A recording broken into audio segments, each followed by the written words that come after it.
First rule of game, you got to bet the same amount on every game. Yeah, but the only reason I deposited money today was because I loved Buffalo.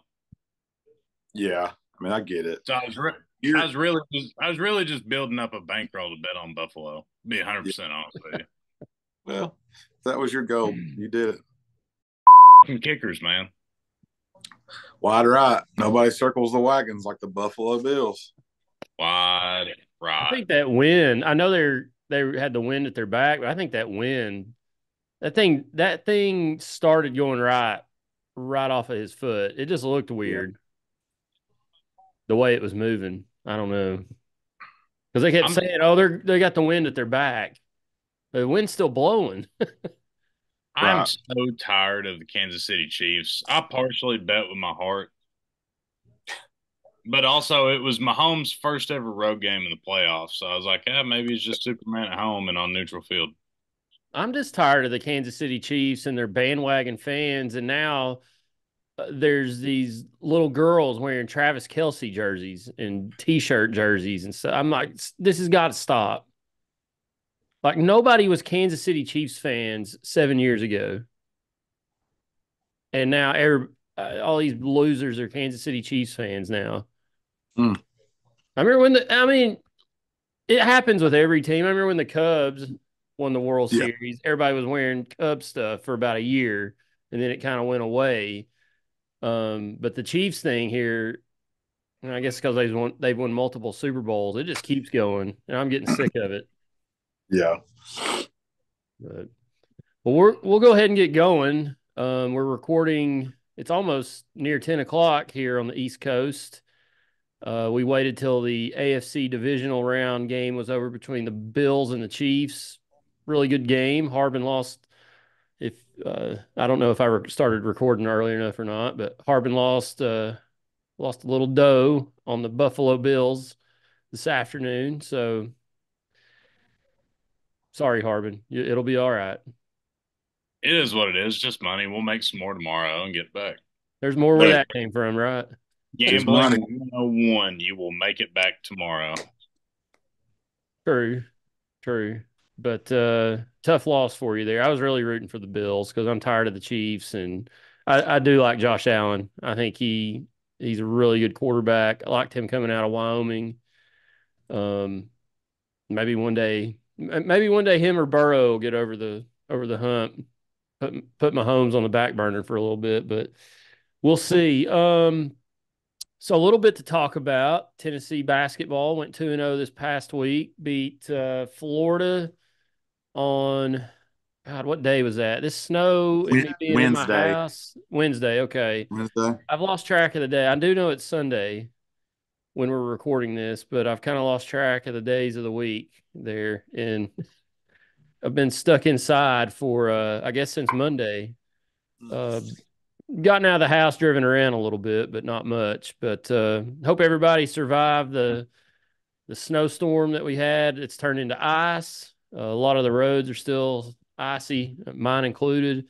I think we got one or two more nights of cold weather, and then I think we might be in the clear for a little while. So I'm sick of it for one. I know a lot of people love the winter weather, Harbin. Snow much fun. See the pictures, snow much fun. I like it for a day or two, but I'm tired of it by this Yeah. point. This is ridiculous. It brings out all the idiots too. I mean, I've I've driven past 1992 Honda Accord, Nissan, whatever's square bodies like what you used to have, Nice, like trying to climb hills with ice and like they're.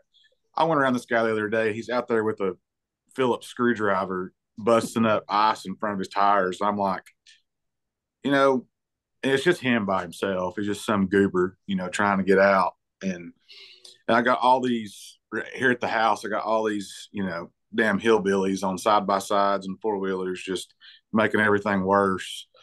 One slid into our gate the other day and knocked it off its foundation or whatever. Just can't leave good enough alone. Just Come on, Big Montana. They're having fun. oh yeah, bunch of dudes that are riding around in these these side by sides that cost more than their pickup truck, and they're 3 payments behind and 4 payments behind on child support, and just you're not fooling anybody, buddy. Park it in the garage, hide it from the repo man. Those things are expensive. I've Stupid. got a I've got a semi hot take. I like winter. I'm cool with it. Where I get irritated is it's just East Tennessee, so I'm gonna have to move if I don't like it. But where it's colder and shit for 2 weeks, and then gets to be 65 degrees for 2 or 3 weeks, and then it goes back to cold. Like if it's Yeah, gonna be cold, stay there for about 2 or 3 months, and then let's get 65 to 70 for a couple months, and let's go into summer. Well, it's like You this know, week, it's supposed to be in the mid 50s and rain toward the end of the week for like 3 or 4 days in a row. yeah, yeah, and then like in 3 or 4 weeks, it'll be colder and shit again. Like that part is annoying. yeah. Uh, I agree. if it's gonna be 90, stay there for 3 months. If it's gonna be 20, stay there for a couple months. I don't give a shit how cold or hot it is. Just stay there. I don't want to do the roller coaster thing. Well, climate change, Harbin. What can we do? There's nothing we Move. can do. Move. Move. Let's see here. The Vols went 2-0 this week. They beat Florida. Hold on, I had it pulled up here and I closed my phone. What was it? 85-66? Sounds What? about right. Sorry. Florida? Score, Sorry, I'll pull it up here. Hold on a second. not the Uh, temperature. no, definitely wasn't that. Let's see. On Tuesday, Tennessee beat Florida 85-66. Dalton Connect had probably his best game ever as a Tennessee Volunteer. If you didn't watch it and have been under a rock this week or outside sledding or making snowmen, or sorry, snow people, Dalton Connect had in 32 minutes of action, he had 39 points, 8 rebounds. He was 13 to 23 from the field, 4 of 6 from 3-point range. Jonas Adu had 19 points, 9 rebounds, close to double double again. And the Vols just dominated a team they should have dominated. And then yesterday, Saturday, the Volunteers were back at home taking on an unranked Alabama team who is unranked in the voters poll, but on KenPom and Net, they were both coming into the game in both of those polls top 5. So Tennessee got according to those polls, KenPom and Net, they got a really big win on Saturday, a top 5 win. I think Alabama, looking here, just dropped to number 8 after the loss, so they just dropped 3 spots. But I mean, that was, according to that, a big win for Tennessee. 91-71. I thought probably their most complete game, start to finish of the year. It was Ole Miss, but they had some lapses in that game. They didn't really have a lapse in this game at all on Saturday against Ole Miss, or sorry, against Alabama. Tennessee shot really well from the field, 48.5%. Dalton Connect, he had an off night, didn't he, Harbin? Yeah. Yeah, he sure did. Yeah, he had 25 points. He was 8 of 20 from the field, 1 of 6 from 3-point range, and he still had 25 points. And Uh, Jonas Adu, 19 points again. That guy's playing really well right now, by the way. I've Uh, got breaking news. oh, okay. Breaking news. Breaking news. Has anybody, is this exclusive to the YY8 podcast?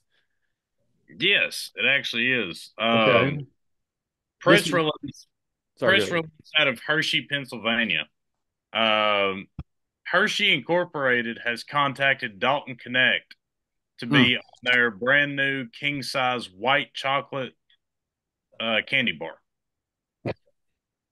Love it. So congratulations, Dalton, getting some change in your pocket. Great time to do it. Get some cash in your pocket while your stock is hot. I mean, dude's got to be. I mean, that's a great NIL deal. I'm being facetious, but I know you are, but that would yeah, still be a great NIL deal. yes. I mean, he's got to be. They were talking about it during the game yesterday. He's got to be in the running for. He's got to be like one of the top 3 or 4 candidates for SEC Player of the Year. I know there's Tennessee just played their 5th game, so they got 13 games left in conference. Most teams have 14, 13 left, but I mean, he's got to be the leader in that category right now. See what I mean, old Bud I don't know how he couldn't does. be. I don't know how he couldn't be. Just to be 100% honest with you, like non-biased. He's got what 3 30-point games, I think so. Yes. 2 in conference play, a handful of 25 pieces. Um, he's been playing pretty damn good at the defensive end too. Currently, we are 4-1 in conference play.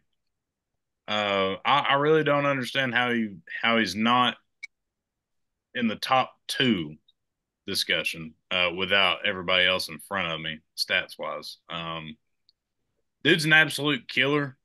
Um, I've tried to start a discussion on asking who is he the best Vol since. It's hard to go anywhere past Grant.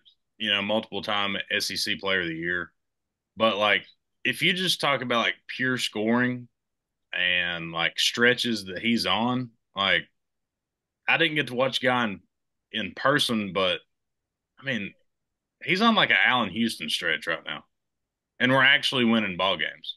You know, that's nothing against Allen Houston. He played on shitty teams, but just like pure scorer wise, like I mean, like you think about Lofton, but Lofton was kind of up and down at times. Like the stretch that he's on since he's gotten healthy after that ankle sprain, like it's generational. Lofton had a stretch similar to this in '06. Um, I vaguely remember that because I went to one of those games. I was a student there at the time. I remember he scored, and I think I posted this past week. He scored like 21 in the first half against Memphis State in Thompson Bowling Arena. John Calipari coached Memphis State. And I mean, he kind of that was his like big breakout year. And then of course the next year is when he had cancer and was going through treatments and nobody knew about it. And he fell off just a little bit, but was still very good.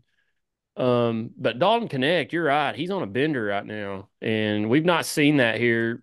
I I think probably since Lofton. I mean, Grant Williams he didn't go off like this over multiple games. I mean, he would have a really good game every night, but not like this. I mean, Yeah. it's just crazy how he's the production that Tennessee's getting from this guy right now. And it's like nobody can stop him. It's I don't know what The defenses have to do to stop him right now. the thing about it is he's not just, your typical white boy lighting it up from behind the 3-point line. He's leading fast breaks, just absolutely tomahawking it. He's driving to the rim, kissing it off the top of the backboard. I mean, he's hitting mid-range jumpers. Like his game he's about like LeBron. He can play all over the court. He's not, handicapped to one thing. Yeah, they're even posting him up. I mean, he's putting his back Yeah. to the basket sometimes. LeBron, Harbin, that's some high praise right there. I No, mean, I'm it just is high praise. It's refreshing coming from Big Montana. But I mean, I've, he's right. I've never said LeBron's not a good player. I just hate LeBron. Anytime, anytime you get somebody, in my opinion, a top 5 offensive player in basketball history, and Kevin Durant, when they say that like that boy's a damn dog, Yeah. he's a damn dog. You know, I mean, like the, the if somebody of that caliber can see that like this early, kind of like before. I mean, he's gotten a little bit of national attention. Don't get me wrong, but like if he can see that, I'm sure he pays attention to Rick Barnes coach games because that was his college coach. But I mean, if he says that, that's exceptionally high praise, especially for a guy that was JUCO and then D2 and is now blossoming at a top 10 basketball program in the country. isn't he from like South Dakota? I don't know where originally he's from. I'm fairly certain it's South Dakota, and if that's the case, this kid grew up shooting on the side of a barn somewhere. You know Just who else? You know who else is currently in Knoxville, Tennessee? That is from the Dakotas. who's that? Josh Heupel. Oh, That's right. He is. didn't know that. Fun fact. Cool. So shout out to He the Dakotas. Where is he from? His it says his hometown on Tennessee's website is Thornton, Colorado, but I feel like you're right on that, Harbin. I feel like I've heard that he's from the Dakotas. Or sorry, who said that? Me. Bowling, Big Montana. I'll look it up here and see if I can find it. But I mean, it's just he's a phenomenal athlete. Like, and just those dunks that he had in that game yesterday, just with authority. Like he wasn't going to be denied. Just a stud. He Great he wide is hope. he's from Colorado, by the way. It says here. Henderson, Colorado. Graduated from Prairie View High School in Henderson, Colorado. Averaged 21 points and six and a Well, half anyway, boards.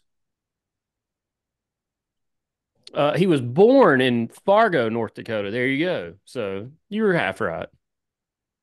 Yeah, Fargo. So Fargo.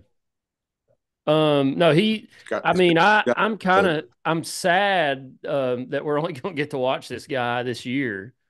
Um, barring anything else happening. I mean, he's not coming back. He shouldn't no. come back.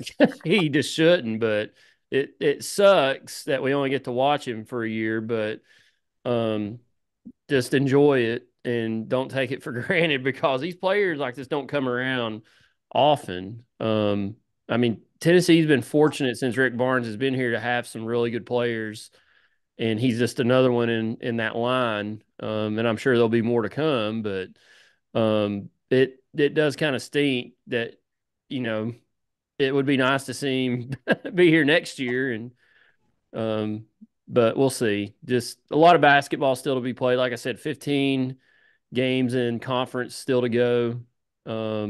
Sorry, 13 games still to go. I was looking, and I'll have to pull this up. There's a website, you know how I am. I like to look at the analytics, Harbin. Kind of a nerd, I guess. And I was looking, and I'm stalling here so I can look it up. But they have it's teamrankings.com projections of conference play, like how it'll play out, even into the tournaments.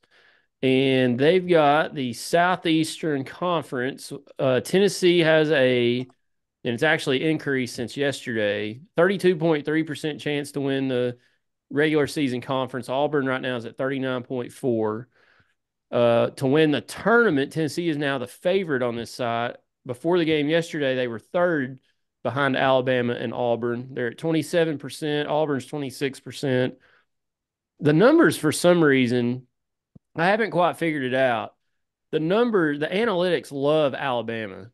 I don't know if it's who they've played, their schedule, or what. I mean, they've played a really tough schedule, lost to a bunch of good teams. I think Creighton, Arizona, Purdue, now Tennessee, and there's a couple others on that list. But they've still got them as the third best odds to win the conference. I think a lot of that has to do with remaining schedule and who's left. Tennessee still got to play Auburn, I think, twice and Kentucky twice before the season's over. But I don't know. What's your feeling after 5 games? We're off. We got to bye this week in the middle of the week before we go to Vanderbilt on Saturday. I mean, are the Vols the favorite right now in the SEC, or is somebody else, or have you all watched enough to know? I mean, we're at the quarter point, so I mean, you start to see who's good and who's not. I mean, we can obviously tell who's bad in this conference is Vanderbilt, and that's who we play next week. But I mean, what do you think? The Vols got a chance to run the table here and bring this, not run the table, but win the regular season and the conference, or win one of both. I mean, we obviously have a chance to do both. In my opinion, the regular season is a four-team race. And it's the four teams you mentioned on the ESPN thing. I think it's between us, Auburn, Kentucky, and Alabama. I would rank Alabama fourth in that. And then the other three, I think you could throw in a bag, shuffle it up, and pick one out and go from there. Um, we're a juggernaut at home, which, I mean, a lot of teams are. It's college basketball. Home court is absolutely massive. Um, we we've got to fix the slow starts on the road if we're going to get into that, or away from Thompson Bowen in general. Um, if we're going to start talking about that, I don't know if this team is really chasing a regular season title. Obviously, they want it. Not going as far to say that, but um, they got bigger things on their mind, especially after last year. And I think that they think that they're better than last year. And I think we all do as well. Um, but we took care of business like we should have against Florida. Florida is really good in Gainesville. They are really bad away from Gainesville. Um, they they kind of live and die by the three, which we ish do too. Um, and we beat them by 20. Then Alabama comes down, and they even more so live and die by the three. I think everybody kind of thought that game would be closer. But it was just a good old fashioned country ass whooping in that game, really. That game was never in question. It was it's kind of a prove a point game, in my opinion.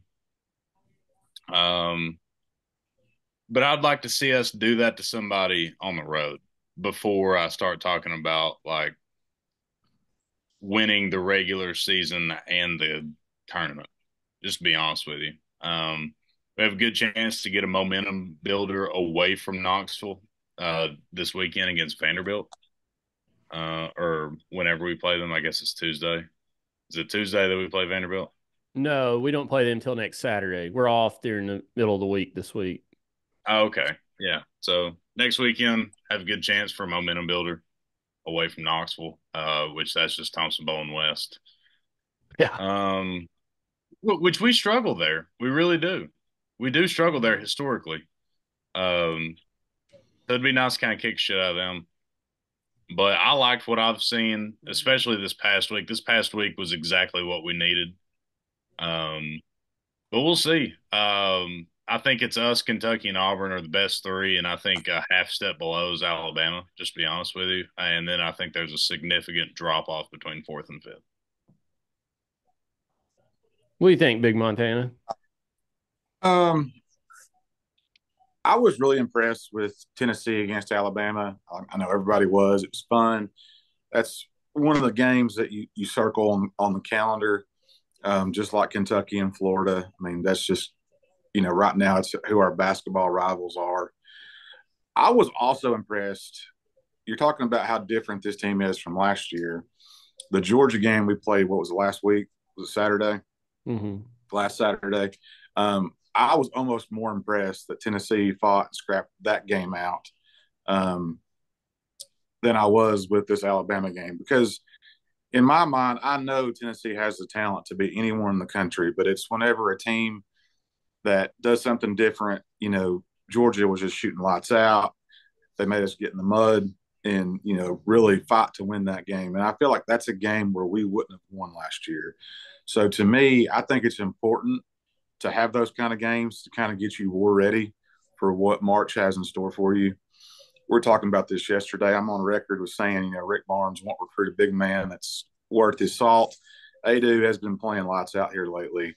But what does bother me is that whenever we do go up against a team like Kansas or Purdue or, Mississippi State, with a really good big man, he really struggles. So I honestly think this team is going to go as far as Adu is going to take us. I know Dalton Connect and Ziegler and Vescovy, they're going to get theirs. I think they always will. But whenever we have a guy that played like he did Saturday, that's going to separate us from anybody else we play. If he can handle a big man and, get 10 points, get some key rebounds, some second chance points, that's what's going to separate Tennessee. They were last year and this year. And I think that's very, very important going forward. But he's played great past 3 or 4 games. Saturday was his best game he's ever played, in my opinion. He's got to watch his fouls. I hope that, that doesn't hurt us, down the road. because I feel like he is, Awaka. Who replaces him? Awaka, is that who comes in for him, or the white Yes. dude, Yeah. or the white dude, whoever he. Awaka and Estrella has been coming in. So I mean, no disrespect towards those guys, but there's a huge drop off in talent level there. Um, but Adu on Saturday, I mean, with his left hand and just everything he was doing Saturday was right. So hopefully he builds on that momentum, gets more confidence, and whenever we do have to play somebody like Purdue or Kansas in the Sweet 16 or Elite Eight, he's going to be right there battling with them. So that's my opinion on the Vols right now. I think a couple things. I think the key to this team right now, besides Adu, he's playing really well. Like I've been kind of on that bandwagon for a little bit, and it shouldn't come as a surprise. I mean, this dude was a 4-star recruit. I think he was one of the more. I'd have to look it up to confirm, but I think he was one of the more highly recruited players in Tennessee history. I mean, that obviously he's not top 5 or anything like that, but um, I'm pretty sure he was maybe top 10 highest recruits that Tennessee's ever brought into this place before. But he's playing really well. But I just like how I think the straw that stirs this team's drink right now is two people. One of them doesn't play as much as the other, but the first one's the Kai Ziegler. That guy's playing. He's 100% healthy. If he's not 100% healthy, I can't wait to see him 100% healthy because he's playing outstanding right now.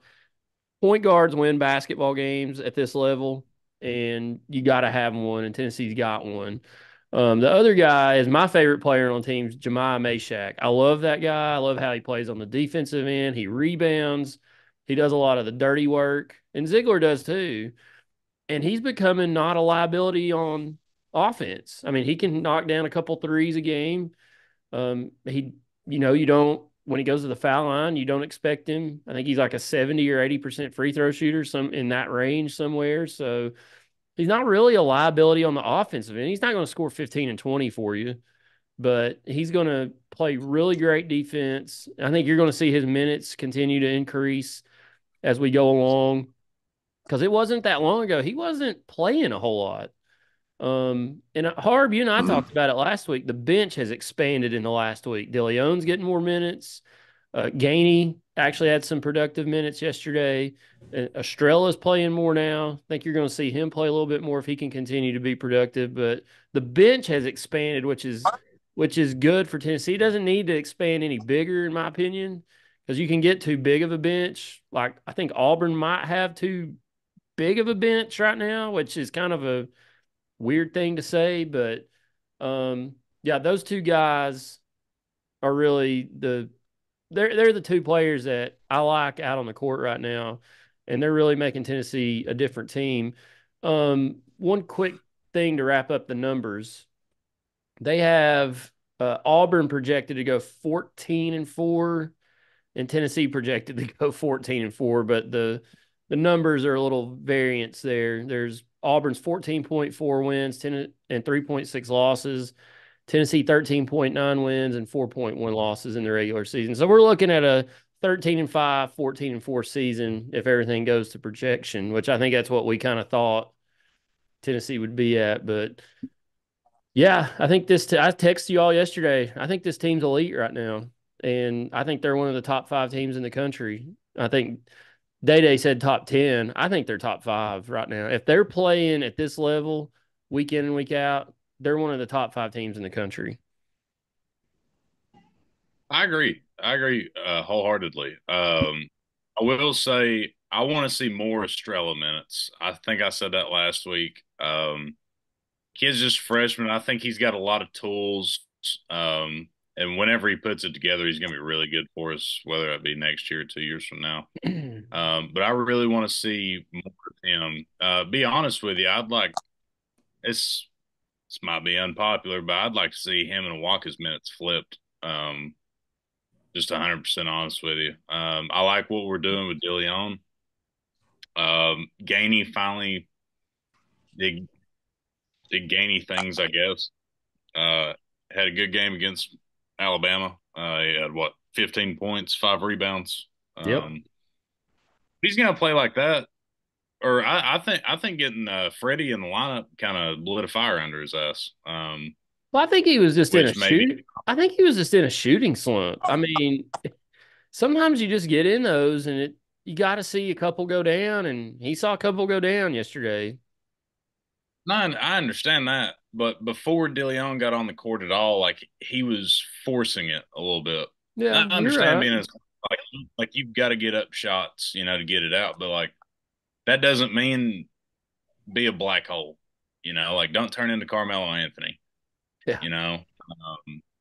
And I think during the Alabama game, he took like the smart shot, like the open shot, and let it come to him instead of trying to force it. And that's a big thing too. But as far as the post game goes, when Adu comes out of the game, we kind of have a significant drop off in post play for sure. Which I'm not saying Jonas Adu is the second coming of Keem Olajuwon, but when he's not on the court, you can tell for sure. And when Awaka comes in, there's zero offensive ability at the five spot. I love Awaka, don't get me wrong, but that's just the truth.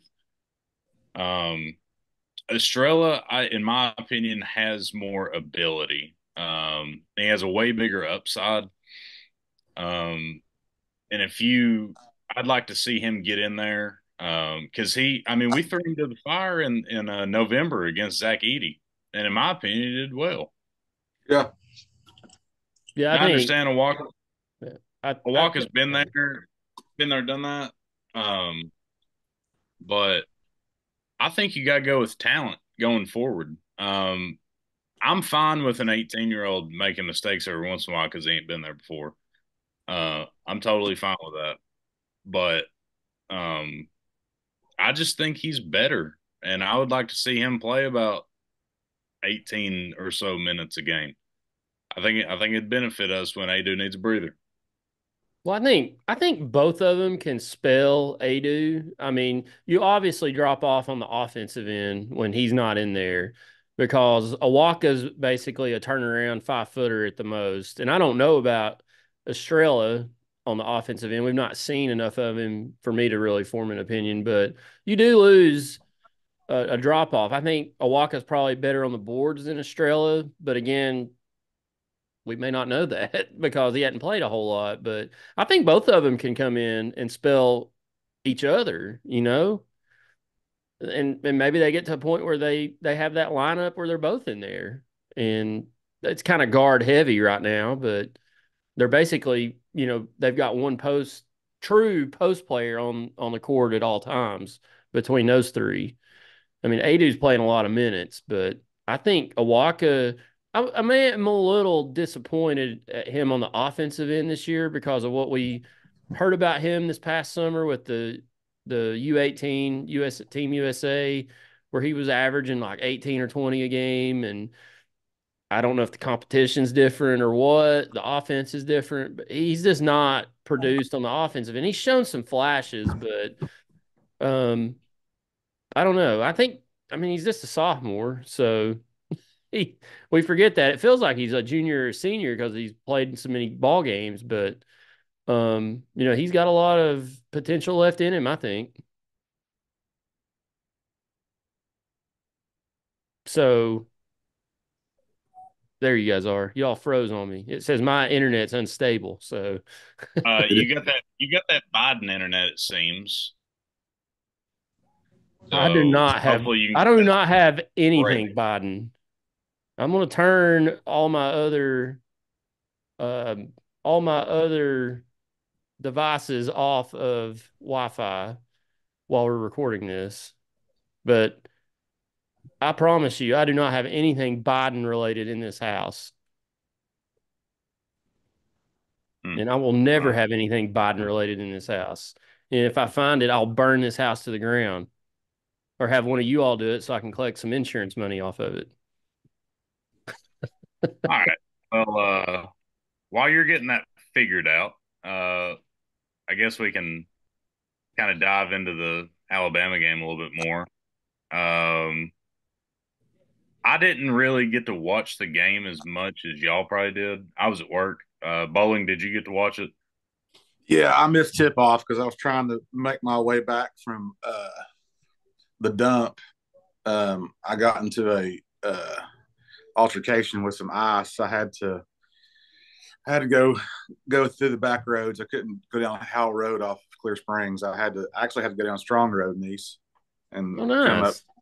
up Dockery. It was an absolute mess. But I got there like 5 minutes into the game. Um, Crowd was pretty hyped though. I feel like for a bunch of people that couldn't get there. It was But full. I mean, you see it from yeah, TV. It was full. yeah. They showed pictures of like G10 and stuff, and there was just like mounds of snow where they had scraped the garage and stuff. I thought it was pretty cool. Yeah. If you just look at the numbers, which sometimes it doesn't tell the full story, but it tells a lot of the story. The biggest thing, in my opinion, is we forced 22 turnovers. 15 of those were steals, and we only had 7 total turnovers, which playing at home is going to swing that just a little bit. But that's kind of the key with this group. Um, Kind of look at the games that we've struggled in or lost or both. The turnover differential is obviously a lot closer, or we lost the turnover differential. So just kind of, and also assist margin was 21-9. I think it had a lot to do with our defensive play. Um, that kind of goes into like I said it about Gainey, but it kind of goes for all the guys really. Like the ones that have kind of been struggling a little bit shooting the ball, like Vescovi, Triple J here and there, Gainey. Like they let it come to them on Saturday, and when you're patient and especially playing against a high caliber team like Alabama,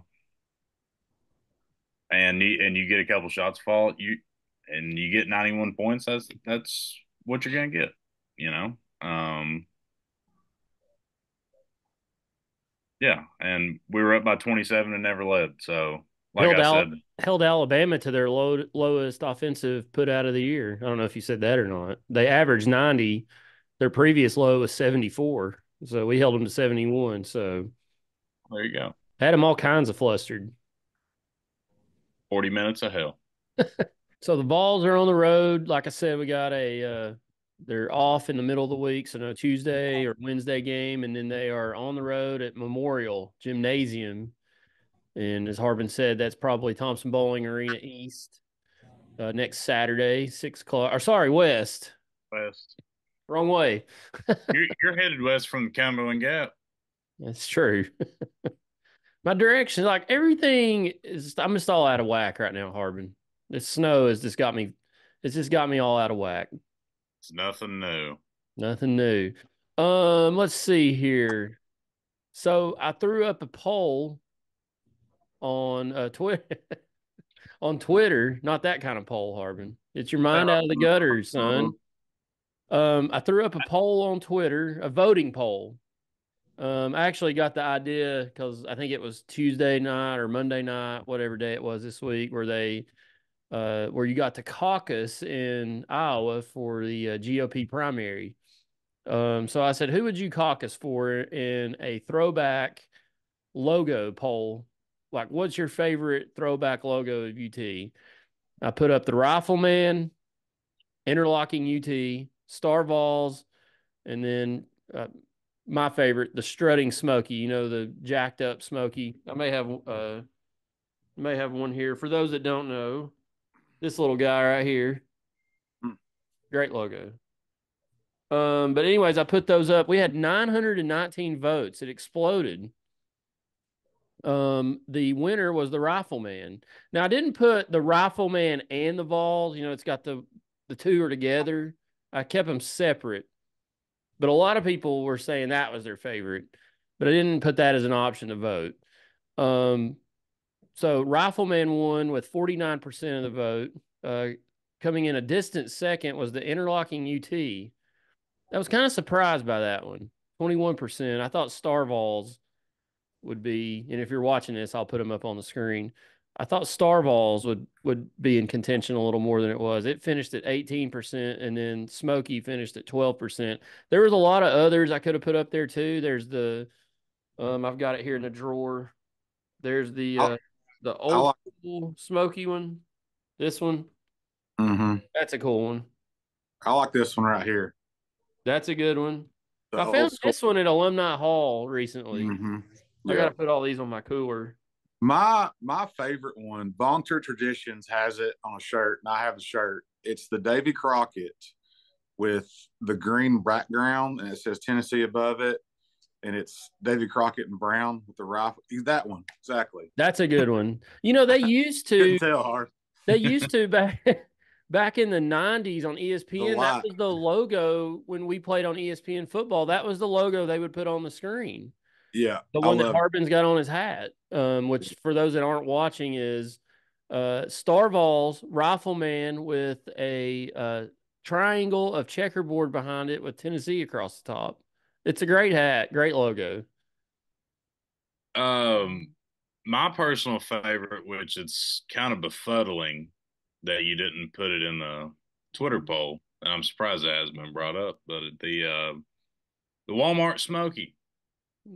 Absolutely. That thing is, I still don't understand.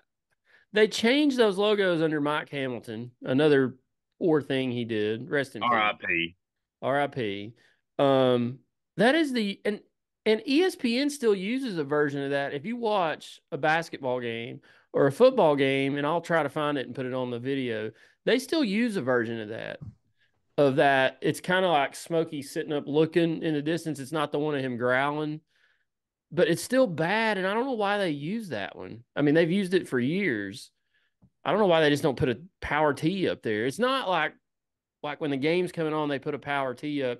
This is like when they show something on the score ticker, it'll pop up on the right, and I always see that and it bothers me. I don't know why they put that up there. I don't like that logo. I wish they'd get rid of it. I just don't understand. I've got a hot take, Harbin. At the football games, you probably are way too young to remember this. I don't know if you do, Big Montana. Pick 'em Smoky. Yes. So they played that for about a year or two. I think they started it in 98 and they did it 98, 99, and then everybody hated it. But they would play a Sick'em Smokey and he would growl. And then they had one of Smokey howling. And I thought it was so cool. And everybody Mm-hmm. hated it. They couldn't stand it. They had it. It was ahead of its time too, because on the little scoreboard, whatever you want to call it, the dog would run, Yeah.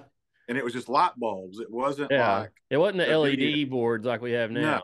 it was just the light bulbs would light up of a dog like running through like a field like thing. It was very like Duck Hunter on like Nintendo type. Yeah. I think it was earlier than 98 Nice. I think it was like 96. I think the first time I saw it, my first game was 96 UCLA, I think. It may have been. I remember it vividly in 97, 98, 99 Mm-hmm. time frame. So it was right in there, but nobody liked it for some reason. But we woo in Rocky Top, which Yeah. is so I can't stand that, but that's a story for another time, another day. But thanks for everybody voting in the poll. What would your all's out of those four, what would your all's logo be? I mean, it's hard not to side with the masses and say that it's hard to separate the rifleman from the star logo. Um, that combo is undefeated, my personal opinion. I just to be chicken shit, I'd probably pick the star logo because it actually says Vols. If you just had the rifleman and took the color away, some people might be like, "How's that Tennessee? Could be West Virginia, whatever." Mm-hmm. That would be an idiot. But I mean, those things happen. So I go with the star. I My, agree. my mine would be the Strutting Smoky with the college sweater. I think that one's just. I think it's just cool. I mean, outside of the, I mean, obviously the Power T is Tennessee's logo. What was it back then with those logos? Because Mississippi State's got one of a bulldog with a sweater on, no pants, no breeches, Harbin. Yeah, Uh, um, it's Winnie the Pooh effect, man. Florida's got a gator with a sweater on, no pants, and then Smokey sweater, no pants. They like to wear sweaters with no pants on. Well, LSU also had one. No, they had the cap on the tiger, right? Maybe I can't D- remember. Doesn't LSU have like the little sailor's queer cap with the on the tiger? Maybe I'll have to look that one up. I think Auburn does too. I think they have a little fag cap or whatever. So I've been Ooh. Um, this one, I don't know if it, I mean, it was never like officially used as an actual logo, but this was actually the one I was looking for. If y'all can see it, I don't know. Oh yeah. Yeah. So I use that This is one my favorite. on. So I've been like when I post the videos, I'll put like previews of who we're playing. So I've been using a lot of the throwback logos, but I use that one on the schedule for the football team. So I'll use that one for the football logo. I really like that one. Um, I don't know. I've been looking up these old logos, and they're just really I don't know what it is. Harbin and I talked about this. I hate all the new jerseys and logos. I was reading last night that there's rumors going around that Jets are going permanently to their 1980s classics, home and away. They wore the away jersey a few times this year, but they're going home and away. I wish the Dolphins would follow suit. The Chiefs and Bills game today was awesome. Just the color schemes for both teams, classic uniforms, but I was very bored this week and was looking up a lot of these throwback logos. My favorite one in the SEC so far that I've used is the Ole Miss Colonel Reb, where he's Yeah. got his leg crossed and he's kind of like leaning on his cane. Just awesome, just awesome. So I'll be putting those up on here as we play different teams. I got to find one for Vandy. I'm sure they have a throwback uh, logo of some kind, but I'll put those up on the video version of this as we go along through the season. But yeah, a lot of good ones to choose from. One thing I did see, yes, Auburn has that one too. If The you only problem with that one is, there was like 7 schools that used that exact template. Memphis used it too. Like Missouri, Memphis, I Yeah, think the state used it at some point. yeah. Like that's the only issue with that one, but that one's awesome. I It understand is why. awesome. I mean, you can still I got Reagan a shirt, Auburn shirt with that on it. It was the same logo, but Auburn. And I think Memphis State had it, like you said, Missouri. Um, so there is a push, and I actually would like to see this happen.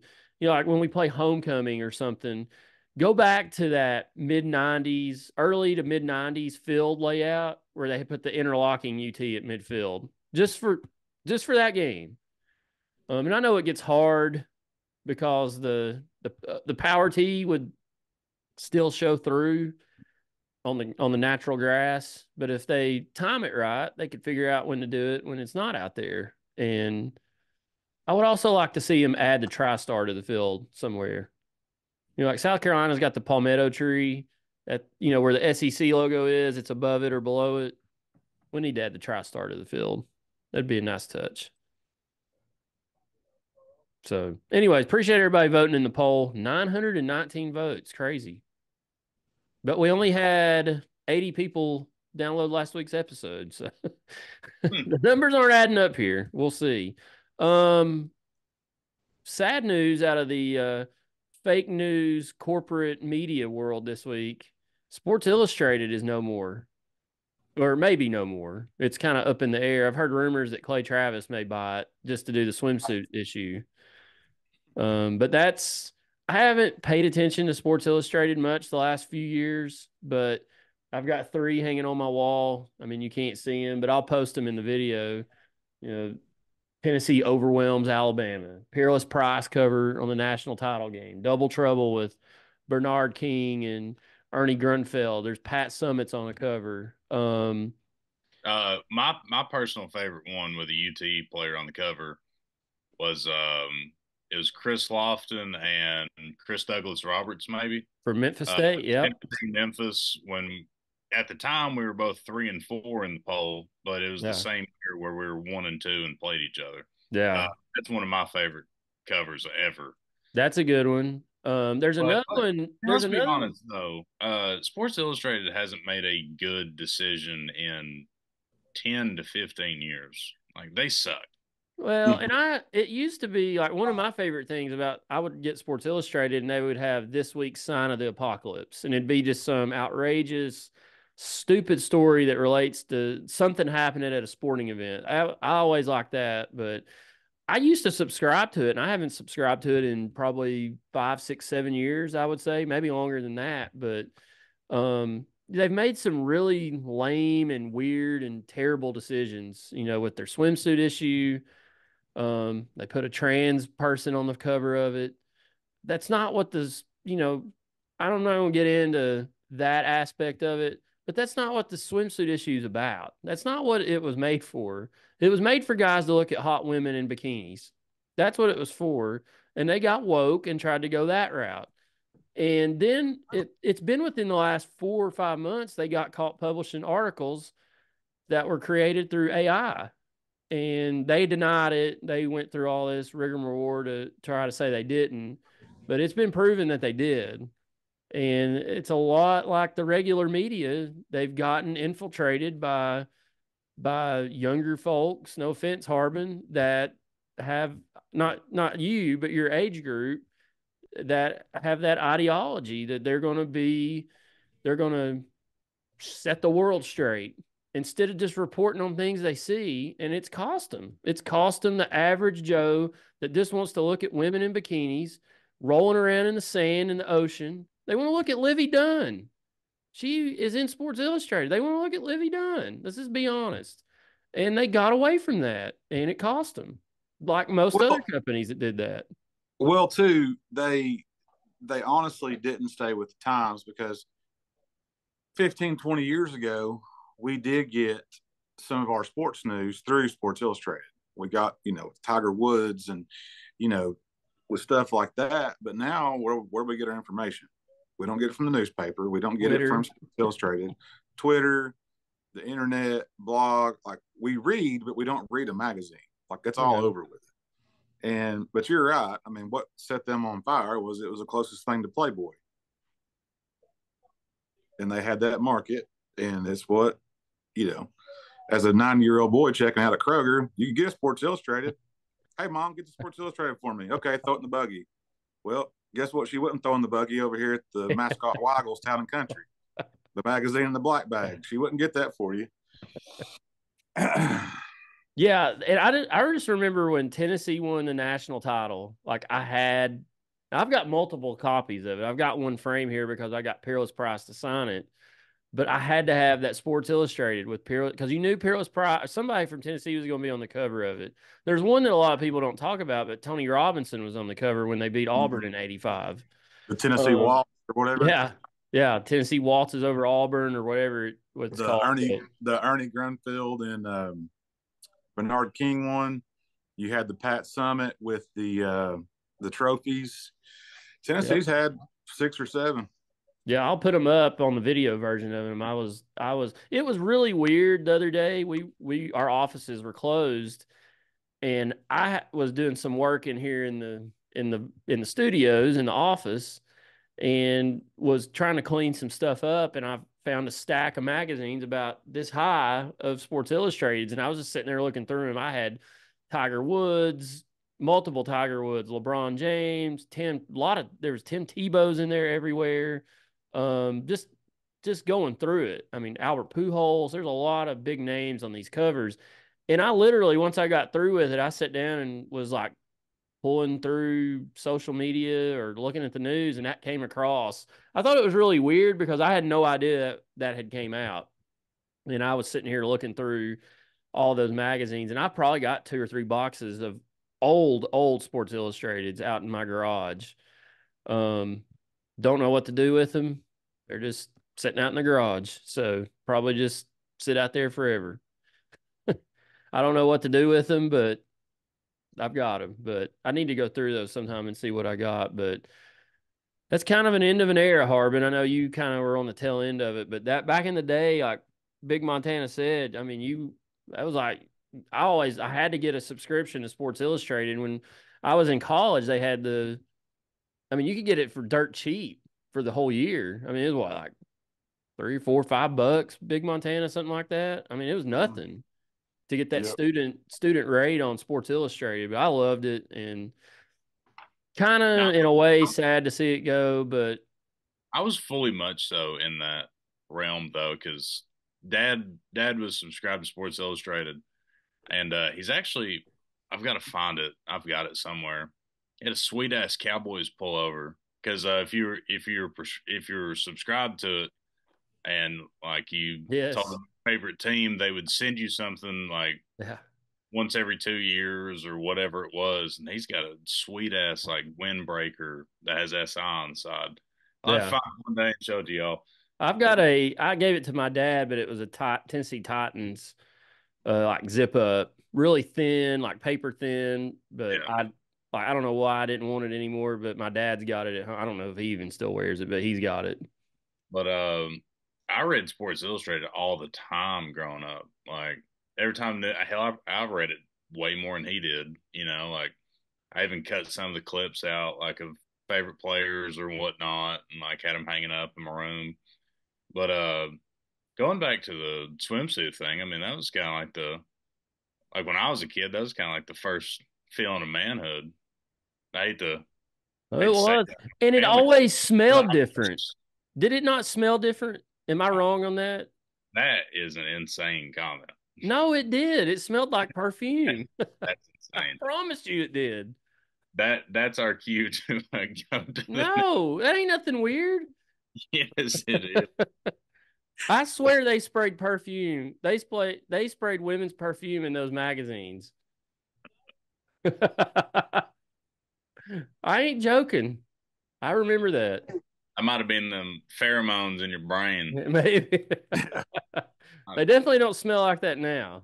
Heard that. Yeah. What's our next? What's next on the dock? Let's wrap this up with hater and loser of the week. Who y'all got? Who's your haters and loser of the week? Do you have anybody? I Old don't know. man winner. I'm gonna need a minute after that. Wow, I've got you all flustered, like I'm flustered with the weather. That's insane. We're gonna have to clip that one. Why?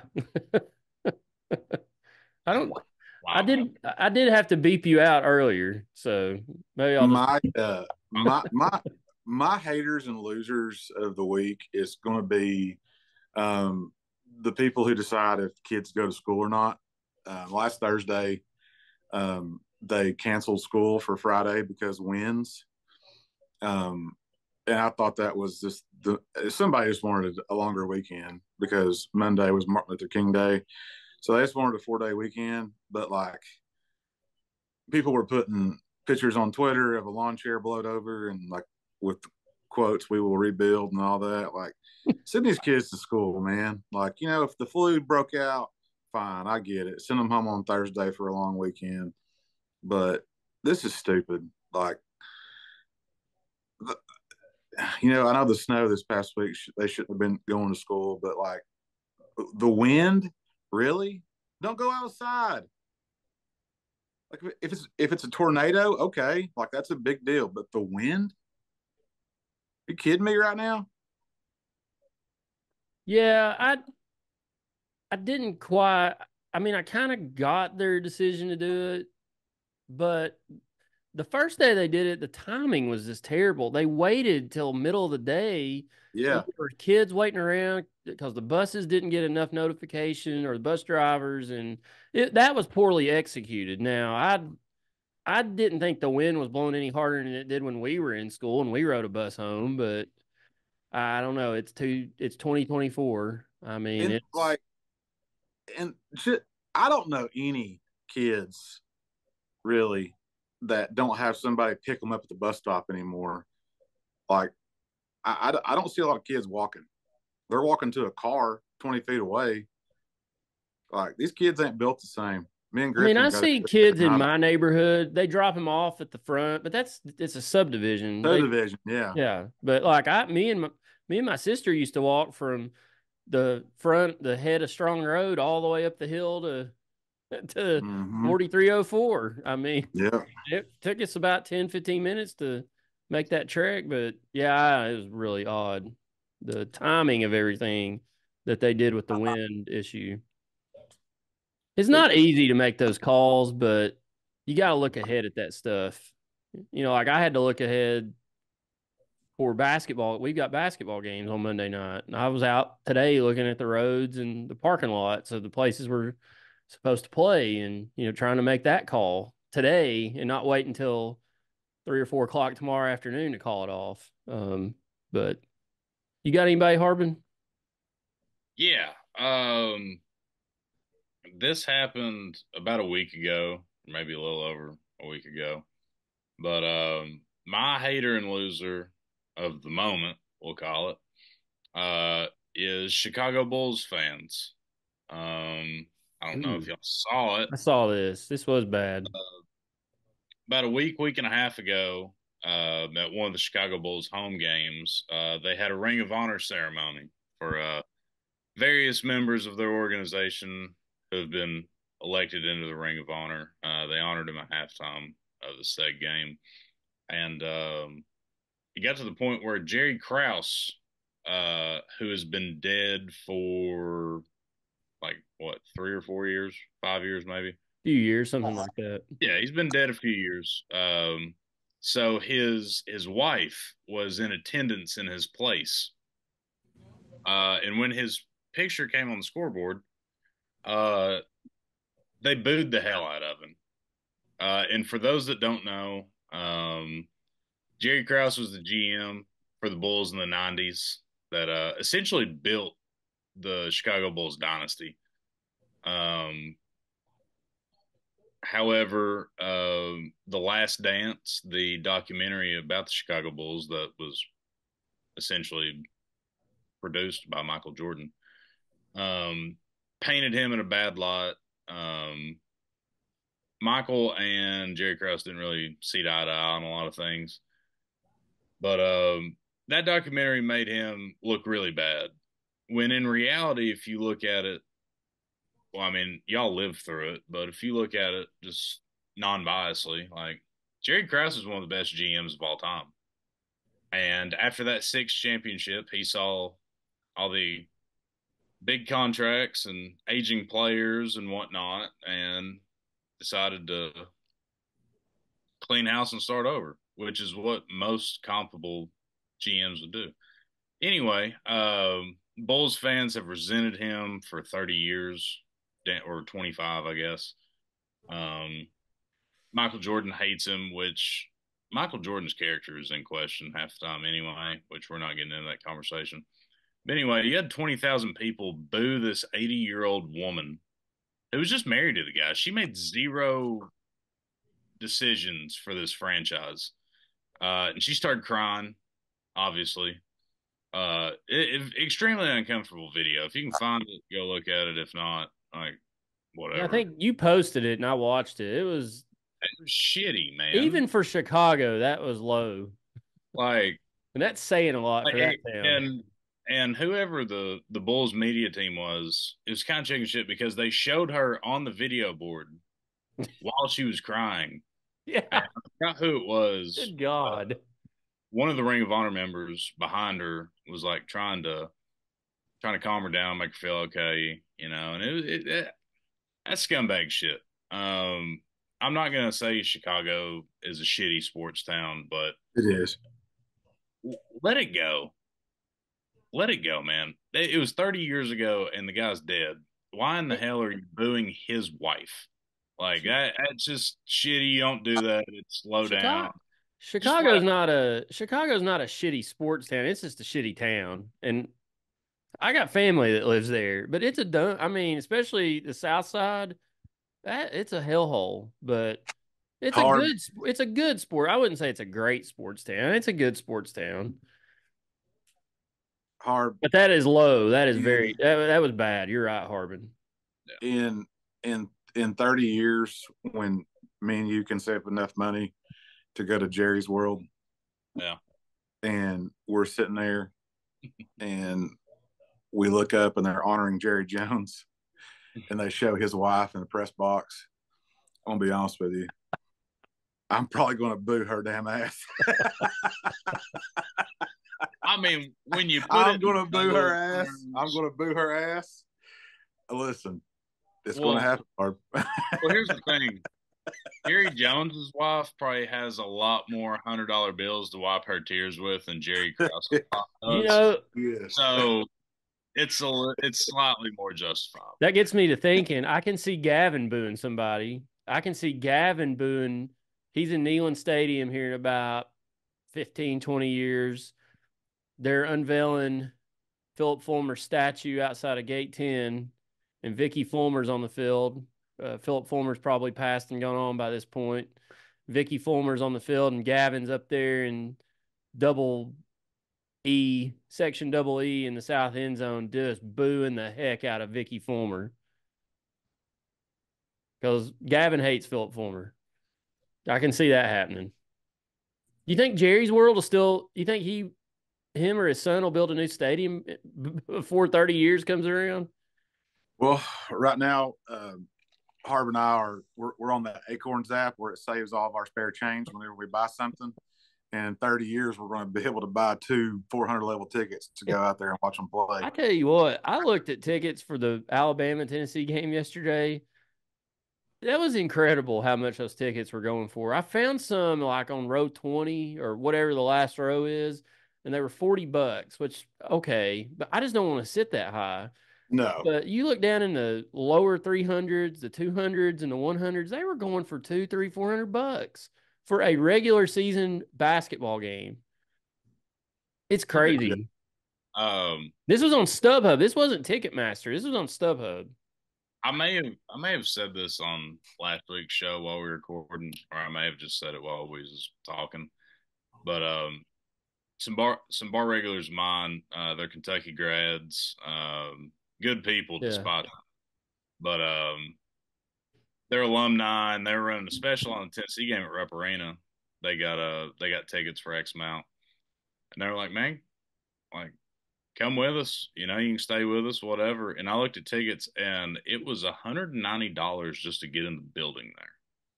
And I was like, crazy. It's just ridiculous. Like, for a regular season basketball game, I understand it's going to be 99% it's going to be a top 10 matchup. But that's just, I'm not doing that. You know, there was that I didn't really look that much during the football season, but I heard a lot of complaints about secondary market ticket prices, even for this year for football games. I know what I sold my parking pass for a couple games. And so if it was anything like that, then they were sky high. My hater and loser of the week, it's actually a group of people, but I'm singling this guy out. I don't know this guy. I don't know who he is. He's part of the quote unquote Vol Twitter brigade. At Rainy Vol. Was complaining Saturday that people were leaving Thompson Bowling Arena too early. He is constantly complaining about Tennessee fans not being, quote, loud enough. He bitches about the student section not being around the side of the court. Not just him, but all this little group does. And they like they'll like single out and like zoom in on an old man. They did this early in the season. They zoomed in on an old man sitting there, and you know the music can get loud in there. I mean, just being honest, it is loud, but that's the way it should be in a basketball arena. And he's sitting there with his thumbs or his fingers in his ears because he probably got hearing aids in and hurting his ears. But they complain about, like, we got to get them people out of here. We don't need them in Thompson Bowling. I got news for you guys. They're the ones that pay a ton of money to sit in those seats and fund a lot of the stuff that goes on around that athletics department.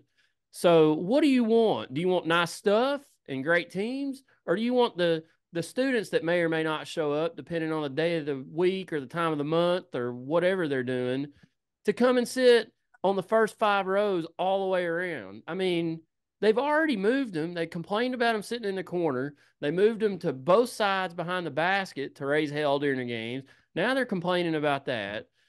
I don't know what they want. They constantly complain about the old blue hairs they do this all the time at Neyland. They take pictures of that club level across that they built, and they show it when it's either 90 degrees or they're blowing somebody out and the seats are empty because they're under there getting something to eat or getting something to drink, or they're getting out of the elements, and they complain that there's empty seats. But if you zoom in on it at a big game, there's very rarely empty seats in that section. So that's my hater, not just this guy, but that whole little group that complains about the seating arrangements and the rich folks that buy tickets and go up in and out of their seats. Those are my haters and losers of the week. Stop crying about it. It's almost like they're jealous they can't sit down there. I could care less if they're standing up the whole game or not. If there's a 75-year-old man down there that donated $2,000 and then paid $1,000 for tickets for the season, if he wants to sit on his rear end and clap and not stand up, more power to him. Who cares? That place is sold out every night, 21,000 people. And they're complaining about people sitting on the most games, Harbin. I saw your face. They're complaining about people sitting on their hands. Just get over it. That's my hater and loser of the week. I mean, I see both sides of it. Be 100% honest with you. I do too. I understand why we have to have the donors, and the donors aren't going to donate money unless they have cool shit to do, like sit courtside. I do understand that, but the problem with Thompson Bowling Arena is that bigger is not always louder, and so the arena is so big it doesn't feel as loud as like some of the smaller basketball venues like Cameron and Chapel Hill. And I think UT doesn't understand how blessed they are to be able to see the basketball they get to see in Thompson Bowling Arena because of the fact it's so big.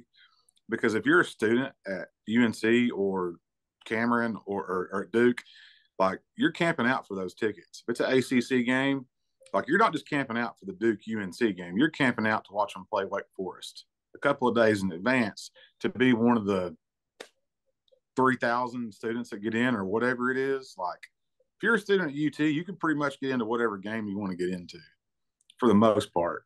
I mean, I know they have like lotteries and stuff like that, but like at the end of the day, somebody's going to have to pay the tab.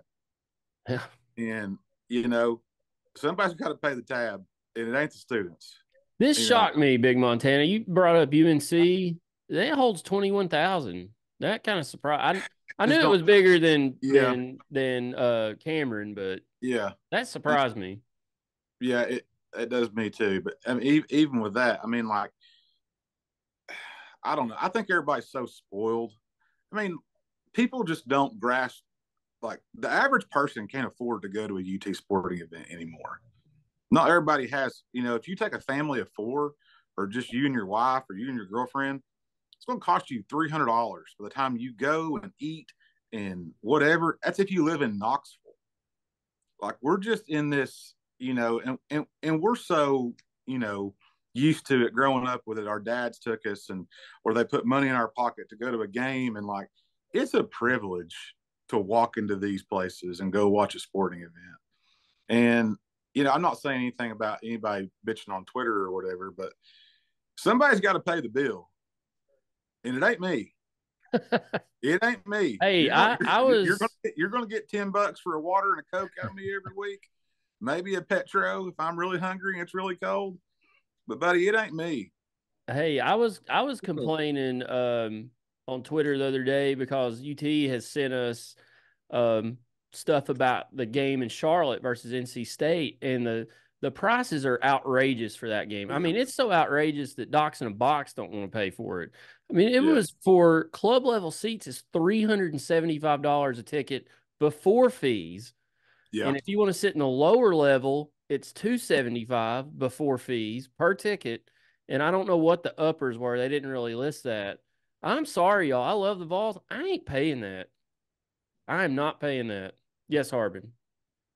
Here's an idea. It's a dumb idea, but I think it'd be really, really fun. Like 1 week a year,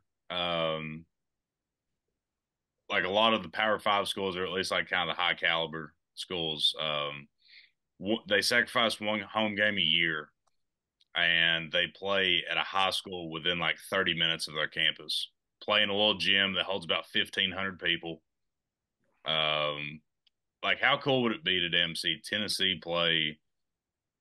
I don't know, South Carolina or Mississippi State or somebody like that in Jim Williams Gymnasium or at South Dual or somewhere like that, like a place that don't hold more than 2,000 people. Just let it rock and let ESPN2 broadcast it, or like see Boston College and Wake Forest played a little podunk high school in North Carolina. That Like, would be cool. just for a change of pace. I think I saw somebody do that, or maybe it's a volleyball game or something. I don't know. I saw it on Twitter. There's a tiny ass little gym, like places like fire marshal would have an absolute heart attack if he walked in. Like one of those deals. And it would be just as loud as any game that they play in all year, just because the building is 10 times smaller or 100 times smaller. I bet the decibel level would be out the roof. Insane. I think it'd be fun as hell. Like late night, like after your game's over, like you decide to gamble on UCLA and Washington State, and they're playing at a 1A high school in Washington, and you get to watch that. I think it'd be really fun. I used to like going to the Rocky Top League back when I was in school. Like it was at Bearden back in the day. I don't know if it changed after that or not, but it'd be like 98 degrees in there, and there'd be 5,000 people inside of that gymnasium watching UT players. It was always packed. So hot. Well, that's going to wrap it up for this week. I appreciate everybody listening. Hope everybody survived the snow this week. Remember, you can get us on YouTube, wherever you get your podcast. Y'all stay strong out there. We'll dig out of this ice. And we'll be back next week to talk about the Vols and the Royal Rumble, Harbin. And we'll be back next week. See you guys next week here on the Section YY8 podcast.